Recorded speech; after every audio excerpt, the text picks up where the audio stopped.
विक्रमी संवत 1784 की बात है। जिस दिन परमात्मा एक जिंदा महात्मा का रूप बनाकर अपने निज धाम सतलोक से चलकर छुडानी गांव छुडानी जिला झज्जर हरियाणा के खेतों में जंगल में आकर उतरे सहसरी राय, जहां पर आदरणीय गरीबदास साहिब 10 वर्ष के बालक अन्य साथी गवालों यानी पालियों के साथ गौवे चरा रहे थे।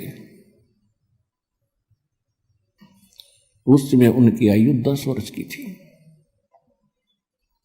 तो उस समय में कुछ गर्मी बन जाती है, जैसे ये मौसम आप देख रहे हो। अब तो थोड़ी वर्षा सी होकर के कुछ ठंडक सी बन गई, नहीं आजकल, पहले और भी खुश्क अक्षेत्र था। गर्मी बन जाती है तो दिन के 10 बजे के आसपास सभी गवाले एक जांडी के पेड़ के नीचे अपना भोजन कर रहे थे। गौवे इधर उधर चर रही थी, कुछ बैठी थी वृक्षों के नीचे। 10-20 अन्य और पाली थे, 7-8-10, और एक गरीबदास जी 10 वर्ष के थे। वो सबसे छोटे बच्चे वही थे। और वो गरीबदास जी का अपना ही जंगल था, अपना ही खेत थे। गरीबदास जी का मूल गांव करौथा गांव है, जिला रोहतक के अंदर। इनका मूल गांव जो है गांव करौथा, जिला रोहतक हरियाणा में। और इनके नानके थे गांव छुडानी में। गरीबदास जी के कोई मामा नहीं था, इसलिए इनके नाना जी ने गरीबदास जी के पिताजी को वहाँ घर जमाई रख लिया था। जमीन लगभग 1400 एकड़ थी। उसका वारिस कोई ना होने से अपने दामाद को श्री शिवदयाल जी ने वहाँ रख लिया था। छुडानी जाने के लगभग 10-12 वर्ष के बाद, 12 वर्ष के उपरांत गरीबदास जी का जन्म गांव छुडानी जिला झज्जर में हुआ था। जमीन बहुत घनी थी, वर्षा पर आधारित होते थे। वर्षा हो जाती थी, कुछ कणक बीज दी जाती थी, बाकी क्षेत्र वो चरागाह बनाया करते थे और पशुपालन ही अधिक किया करते थे। उस दिन भी गरीबदास जी पाली गए हुए थे। एक जांडी के पेड़ के नीचे वो खाना खा रहे थे।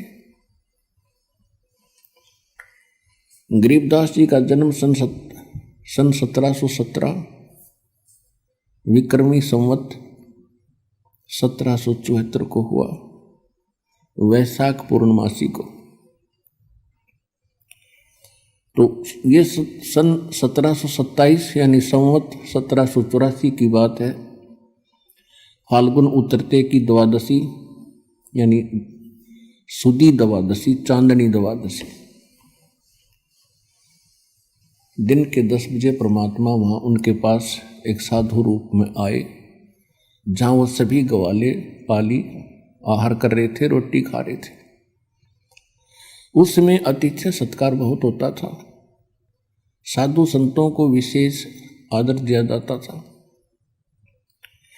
तो वहाँ गवालों में, पालियों में 50 वर्ष के, 40 वर्ष के, 20 वर्ष, 28, 17 और छोटे बच्चे गरीबदास जी 10 वर्ष के थे। जब परमात्मा उनके पास से निकट आए, जैसे कोई यात्री होता है, तो सभी ने कहा कि महाराज राम राम। परमात्मा ने कहा भाई राम राम। कहा आओ महाराज खाना खाओ। परमेश्वर ने कहा भी खाना तो मैं अपने गांव से खा कर आया हूं। कौन गांव है आपका? परमात्मा ने कहा सतलोक गांव है मेरा। फिर सभी ने कहा जी खाना नहीं खाओगे तो दूध तो पीना ही पड़ेगा। हम साधु संत अतिथि को बगैर कुछ आहार किए नहीं जाने देते, ये तो आपने स्वीकार करना ही पड़ेगा। परमात्मा आए तो इसीलिए थे। तो परमेश्वर ने कहा भी ठीक है, मैं दूध पीऊंगा, लेकिन मैं कुंवारी गाय का दूध पीता हूं। जो बड़ी उम्र के व्यक्ति थे, ग्वाले थे, वो कहने लगे बाबा जी आपकी नीयत नहीं है दूध पीने की, आप तो मजाक कर रहे हो।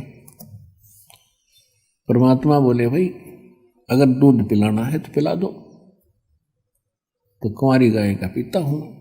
इतनी डिस्कस हो रही थी, गरीबदास 10 वर्ष के बालक खड़े हुए एक कुंवारी गाय ले आए जो 1.5 वर्ष की बच्चिया थी, और कहा महाराज जी इसका ना तो बच्चा हुआ है, ना इसके कोई सतन है, ये दूध कैसे देगी।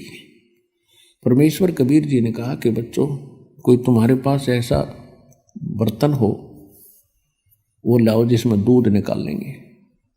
एक छोटा सा मिट्टी का बर्तन था, 8-10 किलो का, 8-10 लीटर का, तो उठा लाए, साफ करके रखा हुआ था। और गरीबदास जी पकड़ कर बैठ गए गाय के नीचे। परमात्मा बोले रख इसके नीचे, पकड़ कर बैठ गए गाय के नीचे, सतनों के नीचे।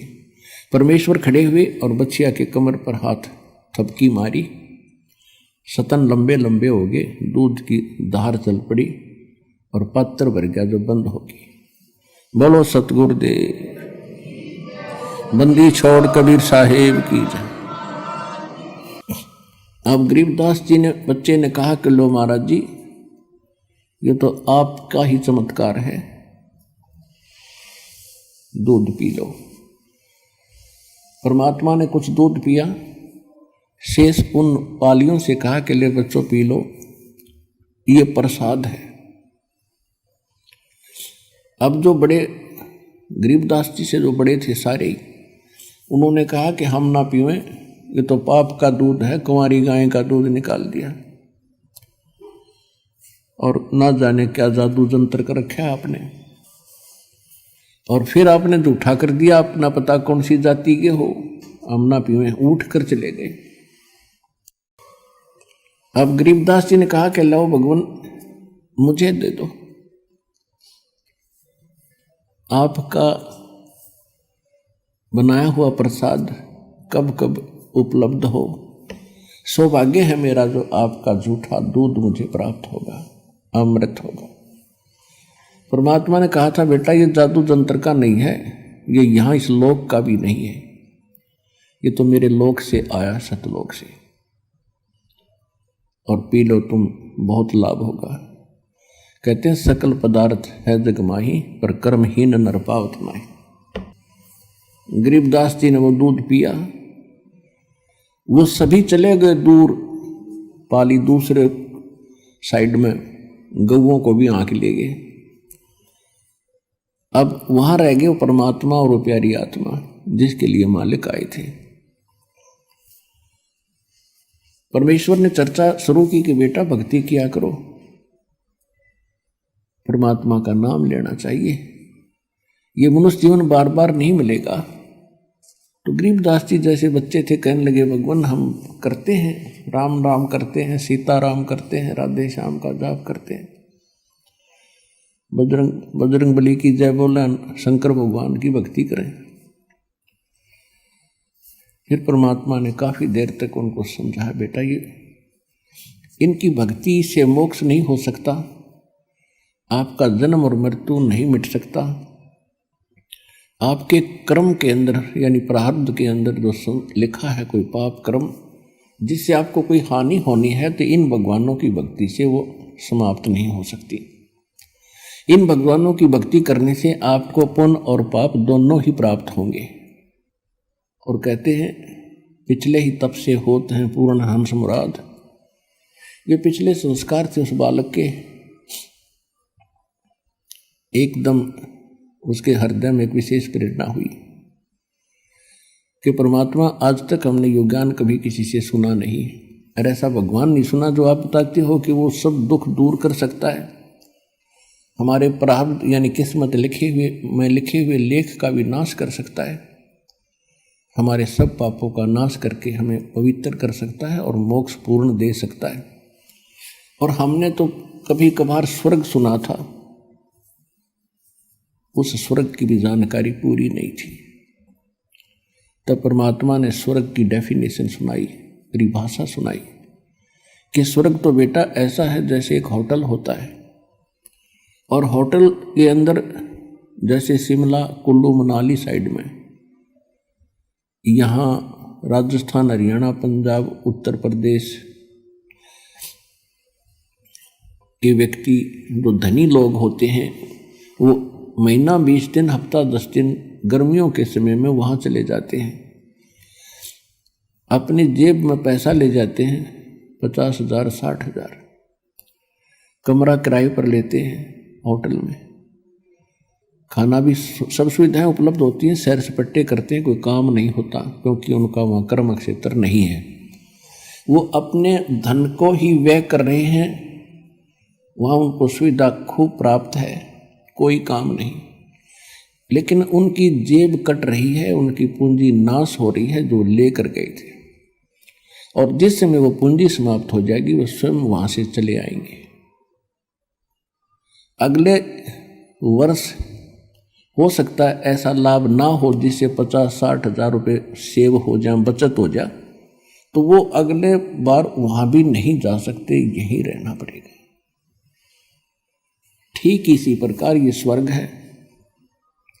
स्वर्ग में भक्ति के धनी व्यक्ति जाते हैं, वहाँ कोई काम नहीं, लेकिन आपके पुण्य वहाँ जमा हो जाते हैं, जो भी खाओगे पियोगे इच्छा करोगे आपको प्राप्त होता रहेगा, लेकिन आपका बैलेंस लेस होता रहेगा, और जिस समय आपके पुण्य समाप्त हो जाएंगे आपको जबरदस्ती वहाँ से नरक में डाल दिया जाएगा, और नरक के बाद फिर पुनः आपको यहाँ 84 लाख योनियों की कुत्ते, गधे, सूअर के शरीरों में बेचा जाएगा। और ये प्रक्रिया आप असंख्य जन्मों से कर रहे हो, भोग रहे हो, इसका निर्वाह कर रहे हो। जहाँ से मैं आया हूँ वो एक ऐसा स्थान है जहाँ आप पहले रहते थे। पूरी सृष्टि रचना सुनाई, आप सभी वहाँ रहते थे, वहाँ कभी मृत्यु नहीं है, वहाँ कोई चीज का अभाव नहीं है, और यहाँ आपने आज चाहे कुछ भी सुविधा उपलब्ध है आपको, कितने आपके पास जमीन है, चाहे राजा बने हो, ये तो आपके पास रहनी ही नहीं है। मृत्यु के उपरांत ना जाने कहाँ पटकेगा ये काल उठा के। और जिस माया को आप आज अपनी मान रहे हो, इसको आपके नाना जी के पिताजी भी अपनी मान रहे थे, और उसके पिताजी भी अपनी मान रहे थे। अब वो कहाँ है भाई? अब वो कहीं गधे कुत्ते बनकर घूम रहे हैं। तो परमात्मा ने गरीबदास जी को समझाया, ये माया है राम की अपनी कहें गंवारे, जमपुर धक्के खाओगे नाहक बहे बेगार। पूंजी साहूकार की ये बंजारा संसार, और पूंजी माल गंवा दिया इब नाहक बहे बेगार। परमात्मा ने बताया कि बेटा ये पृथ्वी इस काल साहूकार की है, और तुम यहाँ बंजारे बनकर आए हुए हो। इस पर एक आपने इससे लाभ उठाना था कि अपना निर्वाह भी करते और मोक्ष के लिए भी कुछ प्रयत्न करते। आप उस उद्देश्य को भूलकर यहाँ संसार की भूल भुलैया में भूल चुके हो।